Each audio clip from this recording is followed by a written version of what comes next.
લક્ષ્ય ન્યૂઝ, એક નજર, એક લક્ષ્ય. ધાંગ્રધા શહેરના ઐતિહાસિક ભલા હનુમાન મંદિરના મહંતગીરી બાપુની અંતિમ દર્શન યાત્રા નીકળી. ધાંગ્રધા શહેરના ઐતિહાસિક ભલા હનુમાન મંદિરના મહંતગીરી બાપુ દેવલોક પામતા તેમના અંતિમ દર્શન માટે પાલકી યાત્રા શહેરના હળવદ રોડ, ફુલેશ્વર રોડ, ગ્રીન ચોક સહિત વિવિધ વિસ્તારોમાં નીકળી હતી, જેમાં મહંતગીરી બાપુના અંતિમ સંસ્કાર ભલા હનુમાન મંદિર ખાતે કરવામાં આવ્યા, જેમાં સંતો મહંતો ઉપસ્થિત રહ્યા હતા. સુરેન્દ્રનગર જિલ્લાના ધાંગ્રધા શહેરના ઐતિહાસિક ભલા હનુમાન મંદિર હળવદ રોડ સેવા સદન નજીક આવે છે.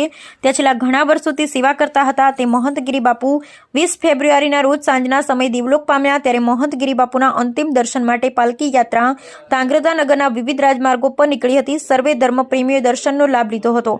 આ મહંતગીરી બાપુની અંતિમ દર્શન યાત્રા ભલા હનુમાન મંદિર ધાંગ્રધાથી નીકળી હળવદ રોકડિયા, હનુમાન સર્કલ, જૂની શાક માર્કેટ, શક્તિ ચોક, ગ્રીન ચોકથી ભલા હનુમાન મંદિર પણ મહંતગીરી બાપુના અંતિમ સંસ્કાર કરવામાં આવ્યા હતા, જેમાં ધાંગ્રધા શહેર ગ્રામ્ય વિસ્તારના લોકો તેમજ સંતો મહંતો સહિત બહોળી સંખ્યામાં ભક્તો દ્વારા અંતિમ દર્શન કરી અંતિમ સંસ્કાર કરવામાં આવ્યા હતા. Bureau report Brijesh Trivedi, Surendranagar.